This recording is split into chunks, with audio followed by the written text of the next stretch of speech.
크게 불러야 돼요. 자, 말씀 속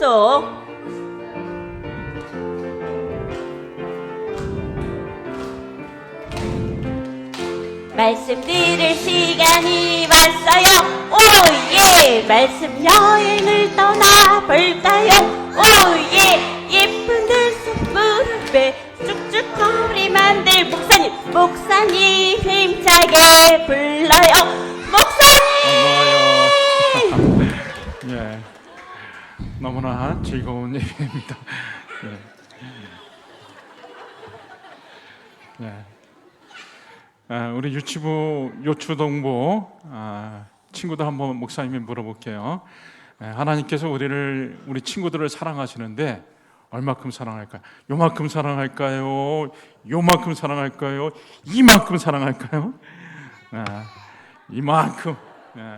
요한복음 3장 16절 말씀해 보니까 하나님이 세상을 이따만큼 이만큼 사랑하셨다라고 말씀하고 있어요. 그러니까 하나님이 우리를 얼마나 사랑하셨는가 하면 조금 이 정도가 아니라 이만큼 아주 많이 사랑하셨다라고 말을 하고 있어요. 자, 그러면 그 하나님이 우리를 사랑하셔가지고 이 큰 사랑으로 독생자를 보내주셨다라고 얘기를 하셨는데, 이 독생자는 바로 예수님을 말하는 거죠. 예수님을 보내주셔가지고 우리를 그렇게 많이 사랑하신 그 사랑이 어떤 것인가라는 걸 우리 친구들한테, 우리 또 교우분들한테 잠깐 말씀을 드리도록 하겠습니다. 첫 번째로는 우리 하나님께서 우리를 이렇게 크게 사랑하셔가지고 예수님을 보내셨는데, 자, 한 번도 하나님께서는 자기 자신을 직접 나타내 보이신 적이 없었습니다. 왜 그런가 하면 사람이 하나님을 직접 보면은 죽습니다. 그래서 성경에 보면은 성경 말씀에 하나님께서 이스라엘 백성들에게 하나님의 모습을 보여주면은 이스라엘 백성들이 죽기 때문에 출애굽기 23장 20절 말씀에 이런 말씀을 하셨어요.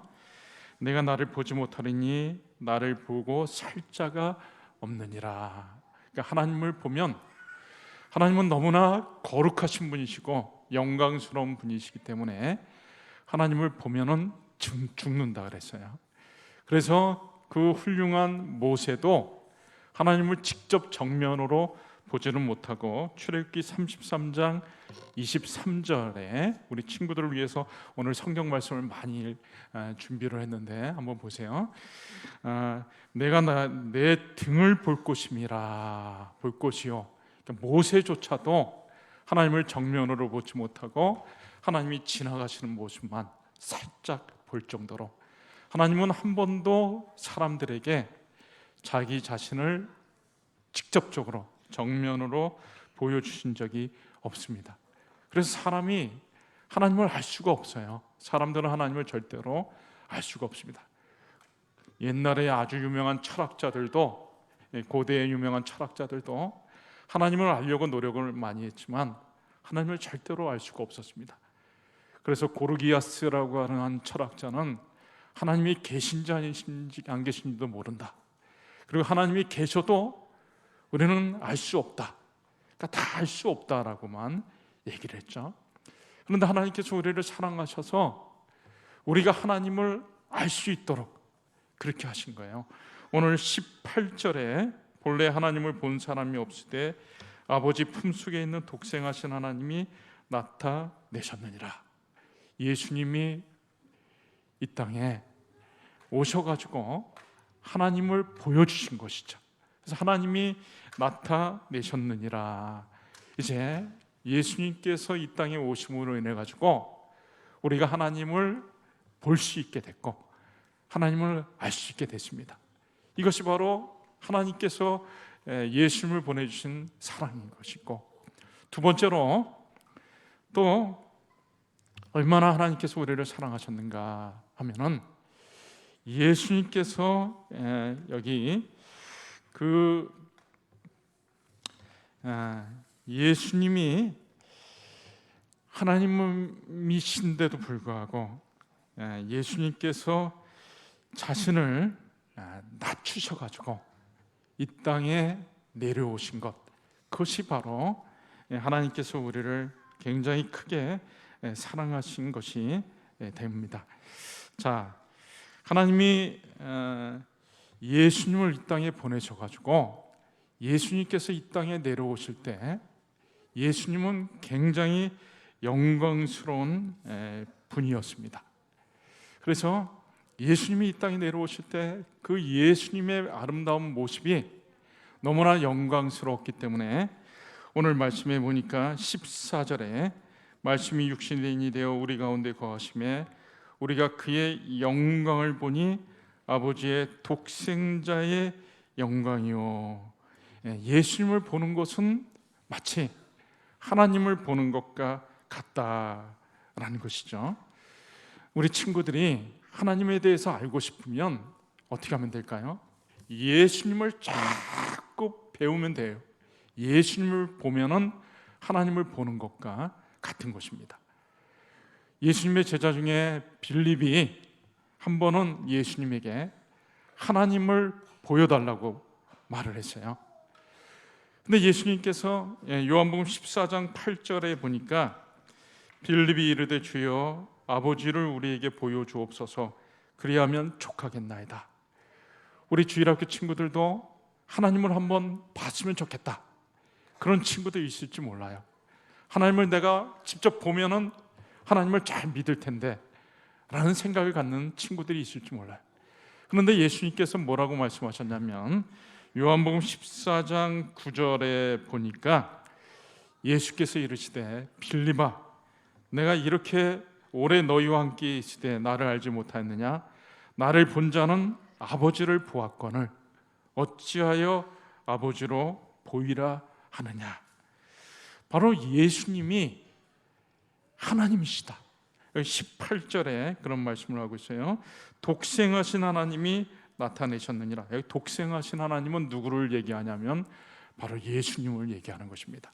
그러니까 예수님이 이 땅에 오신 것이 바로 하나님이 이 땅에 오신 것이고 예수님을 본 것이 바로 하나님을 본 것이다라고 말을 한 거예요.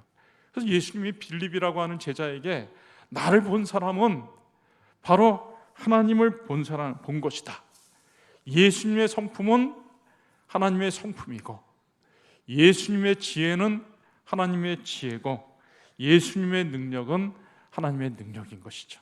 그래서 하나님이 우리를 사랑하셔서 하나님을 알 수 있도록 예수님을 이 땅에 보내주신 것, 그것이 바로 하나님의 사랑인 것이고, 두 번째로는 하나님께서 우리를 사랑하시는데 예수님을 보내주신 것이 얼마나 사랑하신 것인가라는 것은 여기 14절에 보니까 말씀이 육신이 되어 우리 가운데 거하심에 우리가 그의 영광을 보니, 예수님의 영광에 대해서 얘기를 하고 있어요.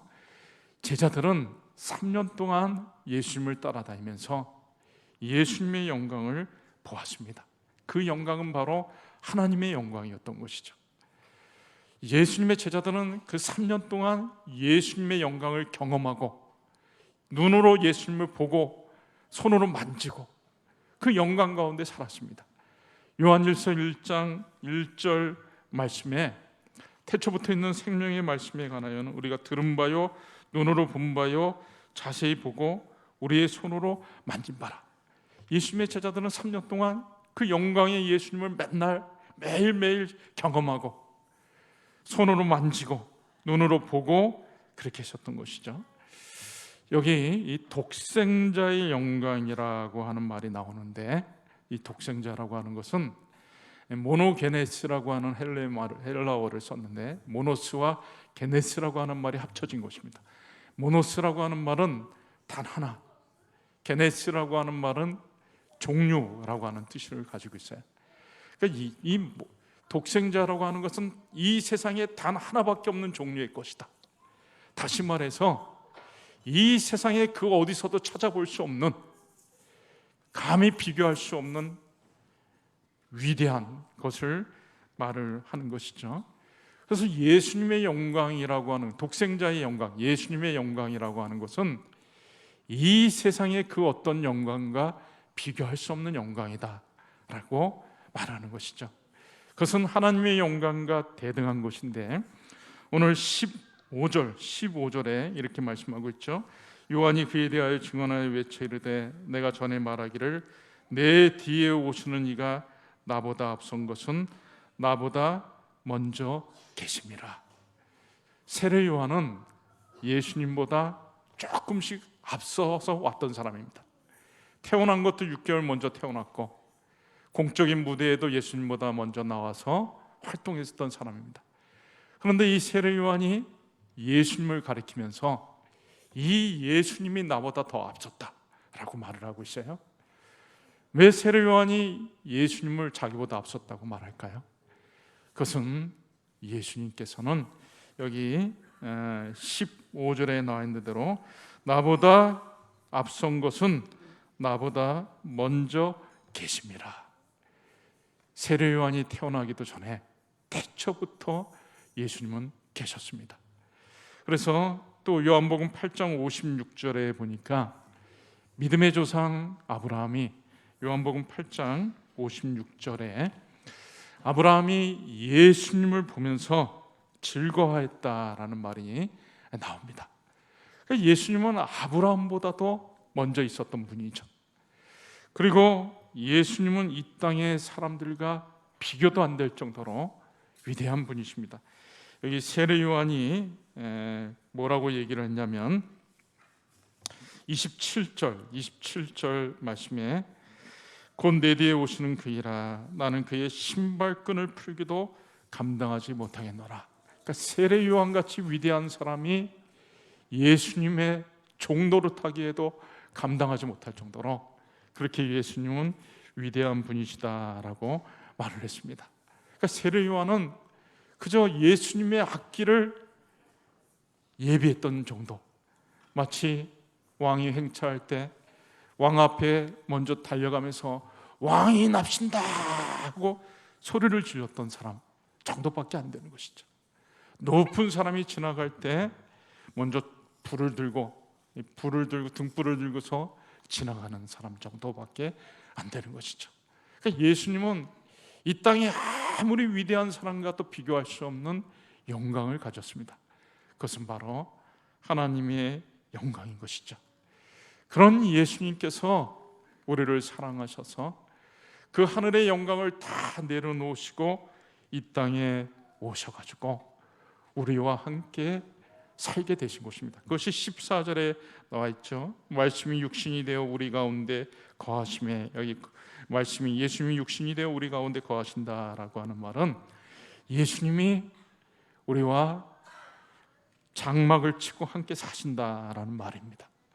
그래서 예수님이, 그 영광스러운 예수님이 이 땅에 모든 것들을 다 내려놓으시고 오셔가지고 우리와 함께 사시면서 하나님을 보여주신 것, 그것이 바로 하나님의 놀라운 사랑입니다. 그리고 세 번째로는 예수님께서 왜 이렇게 이 땅에 내려오실 수밖에 없는가, 우리와 같이 사실 수밖에 없었는가라는 이유가 나와 있는데요. 여기 17절에 보니까 율법은 모세로 말미암아 주어진 것이요 은혜와 진리는 예수 그리스도로 말미암아 온 것이라. 율법은 모세로 말미암아 왔다. 사람이 죄를 지으면 그 죄의 그 심각한 것들을 율법을 통해서 깨닫게 됩니다.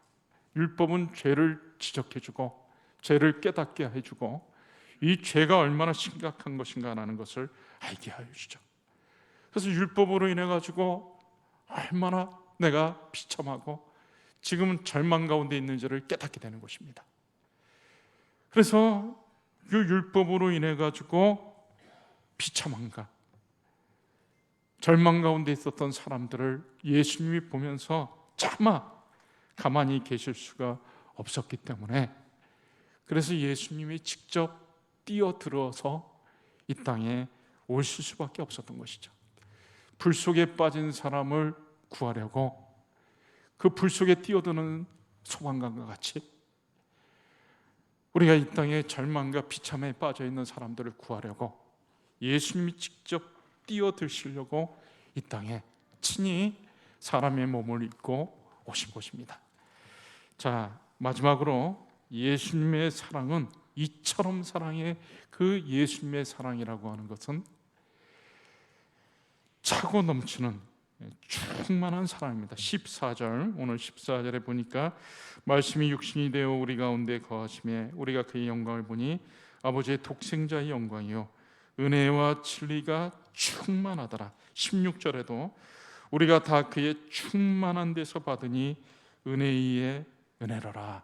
여기 충만이라고 하는 말은 클레로마토스라고 하는 말인데 차고 넘치는 것을 얘기를 합니다.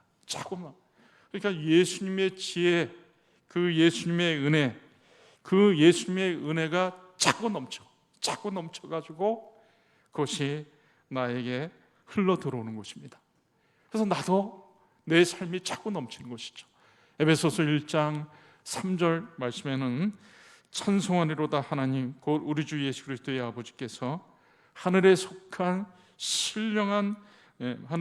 모든 신령한 복을 우리에게 주시되, 그래서 예수님을 통해서 하늘에 속한 모든 신령한 복들을 우리에게 하나님이 쏟아 부어주시고, 그리고 그뿐만 아니라 우리가 이 땅에 살아가는 동안 하나님의 필요한 은혜를 계속해서 공급해 주십니다. 이 땅의 것들은 우리에게 굉장히 매력적으로 보입니다. 죄를 짓고 또 이 세상의 즐거움들, 쾌락, 이런 것들이 우리에게 매력적으로 다가오지만 그런 것들은 우리에게 진정한 즐거움과 만족을 주지 못합니다. 그런 것들은 잠깐 있다가 없어지는 것과 같은 것이죠. 요한복음 4장에 예수님께서 수가성 여자를 만났을 때 수가성 여자가 남자를 5명이나 만나고도 진정한 만족을 찾지 못했습니다. 그때 예수님께서 이렇게 말씀하셨죠. 요한복음 4장 13절 말씀에 이 물을 마시는 자마다 다시 목마르려니와. 요한복음 4장 13절 말씀에 이 물을 마시는 자마다 다시 목마르려니와 내가 주는 물을 마시는 자는 목마르지 않을 것이다. 이 여인이 남자들을 찾아다니면서 많은 사람들과 같이 살았지만 진정한 만족을 얻지 못했습니다. 그러나 예수님이 주시는 그 은혜는 다함이 없고 끝도 없이 이어지는 그 기쁨, 즐거움을 준다는 것이죠. 에베소서 3장 18절에는 지식에 넘치는 그리스도의 사랑, 그리고 에베소서 3장 20절 말씀에는 우리의 생각을 넘어서는 사랑이다라고 말씀했고, 아까 읽은 요한복음 4장 14절 말씀에 내가 주는 물을 마시는 자는 영원히 목마르지 아니하리니 내가 주는 물은 그 속에서 영생하도록 솟아나는 샘물이 되리라. 그래서 예수님이 주시는 그 은혜와 기쁨은 우리의 생애 가운데 일평생 끊어지지 않고 중단되지 않고 풍성하게 이어지는 그런 은혜다라는 것입니다. 초대 기독교 교인들이 로마 제국에서 핍박을 받으면서 신앙생활을 했습니다. 로마 황제가 황제 숭배를 강요했었지만 그 어려운 가운데서도 초대 기독교인들이 믿음으로 승리할 수 있었던 것은 그들은 나름대로 예수 그리스도에 대한 확고한 믿음을 가졌기 때문에 그렇습니다. 그들은 자기들끼리 암호를 만들었어요. 물고기 모양의 암호를 만들었는데 익투스라고 하는 글자를 써가지고, 익투스라고 하는 말은 예수 크리스토스 테우 히오스 소테르라고 하는 말을 줄인 것입니다. 첫째만 쏜 거죠. 예수 크리스토스, 예수 그리스도는 테오스, 하나님의 아들, 구원자시다 라고 하는 글자를 새긴 물고기 모양을 가지고 글자를 새겨서 로마 황제가 아니라 하나님의 아들 예수님이 우리의 구원자가 되셔서 우리에게 모든 은혜를 쏟아 부어 주신다 라는 그 믿음을 가지고 살아서 믿음으로 승리하고 끝내 로마라고 하는 나라를 변화시키는 믿음의 주역이 될 수 있었던 것입니다. 이제 말씀을 맺습니다. 하나님이 우리를 너무나 사랑하셔서 이처럼 사랑하사 독생자를 주셨으니 그 독생자를 주신 사랑이라고 하는 것은 다른 것이 아닙니다. 우리가 하나님을 직접 알 수 있도록 하나님을 보여주셨고 하나님을 분명하게 보여주시려고 자신을 낮추셨고, 그리고 그 사랑이라고 하는 것은 하늘의 영광을 내려놓고 이 땅에 뛰어든 사랑이요, 그리고 다함이 없고 끊어지지 않는 차고 넘치는 풍성한 사랑이다라는 것을 여러분들에게 말씀드렸습니다. 우리 주일학교 학생들을 생각하면서 설교를 하려니까 참 맞춰서 하려고 하기도 어렵고 너무나 힘드네요. 제가 기도하고 말씀 마치도록 하겠습니다. 하나님 아버지 감사합니다. 오늘 이렇게 귀한 날을 주시고 우리 주 예수님의 사랑에 대해서 같이 나눌 수 있도록 은총 베풀어 주신 거 감사합니다. 하나님 우리를 너무나 사랑하셔서 슬픔과 고통과 절망 가운데 있는 것들을 참아보지 못하시고 우리 주 예수 그리스도 하나님의 독생자를 우리에게 보내주셔서 예수님으로 인해 우리가 하나님의 귀한 자녀가 되고 날마다 그 은혜와 사랑 가운데 살 수 있도록 은총을 베풀어 주신 것 감사합니다. 이 은혜와 기쁨을 날마다 누리며 살아가는 우리 사랑하는 모든 성도들이 될 수 있도록, 우리 어린 주일학교 학생들이 될 수 있도록 축복하여 주시옵소서.